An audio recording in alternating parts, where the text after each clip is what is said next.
Wong Kar-wai's In the Mood for Love, released in 2000, is a romantic drama set in 1962 Hong Kong. It follows the story of Chow and Sue, who discover that their spouses are having an affair together as they slowly fall in love. Unlike most romantic dramas, there isn't a happy ending. The audience never gets closure, just like the actual characters in the film.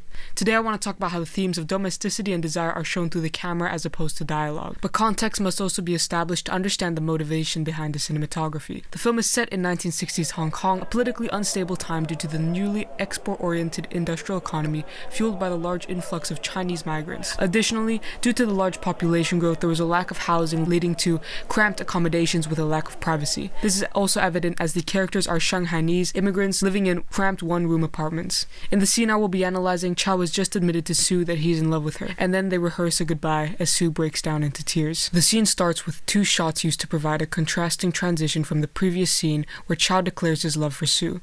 It starts with a static shot of a lit street lamp in pouring rain, accompanied by the ambient diegetic sound of rain. This is a use of pathetic fallacy as the rain symbolizes both tragedy and Chow's emotional state. He's pouring his heart out, yet his feelings are not verbally reciprocated. In addition to the ambient sound, it establishes this dull tone. Though contrast to the rain, the lit lamp, a constant symbol throughout the film, represents a sense of hope. Although the rain is pouring and darkness fills the frame, there's still hope in their relationship. The following shot juxtaposes the chaotic rain with a puddle on the corner of an overpass. The sound of pouring rain turns into an ambience filled with the sounds of droplets and insects. The rain emphasizes a feeling of being trapped, and the juxtaposing lack of it establishes a scene where they are free from the social expectations of being committed to their fidelity. Though this changes in the following shot as Sue walks back and forth debating if she really wants to commit to him or her fidelity. She's first alone in the shot, then the shot is interrupted by a wall, creating darkness. She briefly walks through this darkness, which reflects the blindness of her feelings towards him.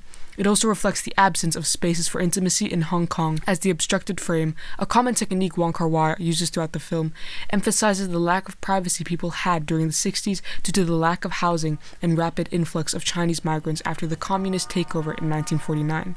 It makes the audience feel as though they are members of society peering into their relationship. Since she enters the frame with Chow and walks back and forth indicating an internal conflict, the frame is obstructed by the mise-en-scène, as several bars obstruct the frame, creating a sense of separation between the characters. The bars symbolize how they are restricted by their social situation, as they're expected to commit to their domesticity and fight their desire to be together. The proxemics of the characters is also symbolic. Chow stands completely still, facing her with consistent weight in the frame, while Sue walks back and forth, creating a visual imbalance. This indicates that Chow is certain of his feelings towards her, while Sue is struggling with debating her next move. She interrupts her debate with the line, "You'd better not see me again," as she enters a goodbye roleplay.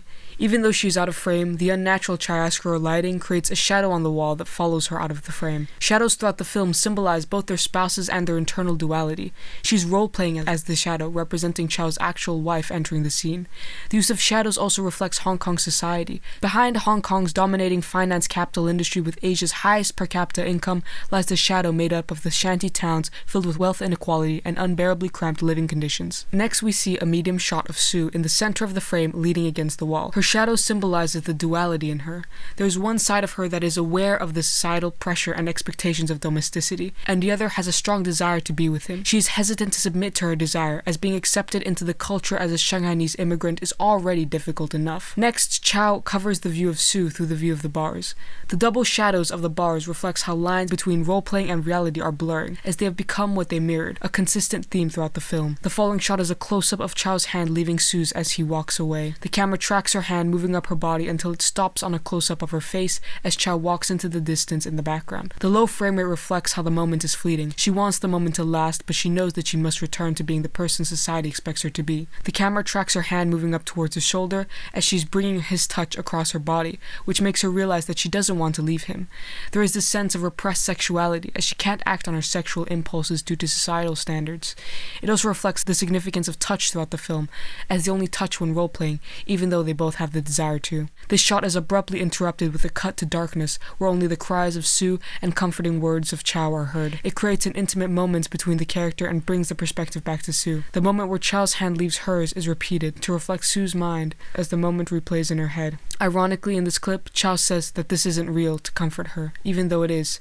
Their feelings are real, evident in the moment that replays. Next, we see a side dolly to the left revealing Sue crying into Chow's shoulder through the view of the bars. This time there aren't just bars, there's a plant dominating space in the frame.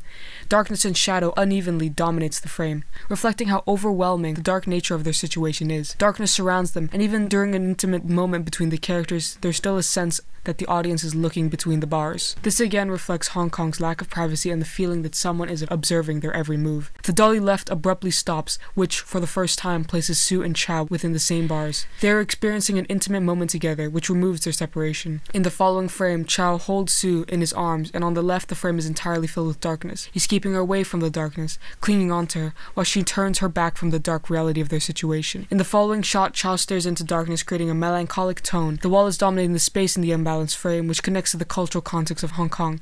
Again, the sense that they're being pushed out of the frame by the walls, reflecting how they're being pushed out of the societal structure as they're conforming to their feelings towards each other. Additionally, his empty facial expressions reflect gender expectations. Men are expected to be the strong person that women hold on to as a shoulder to cry on. The scene ends with a fade to black, reflecting them being swallowed by darkness. With minimal dialogue and a larger reliance on cinematic techniques, Wong Kar-wai places the audience into the positions of Sue and Chow. They're faced with the reality of unhappy endings, as he doesn't give the audience the satisfaction of a happy ending that Hollywood consistently does. In the Mood for Love is a film which explores what it means to be in love and have desire for something unattainable in a social context, which brings the two characters together, yet also holds them back.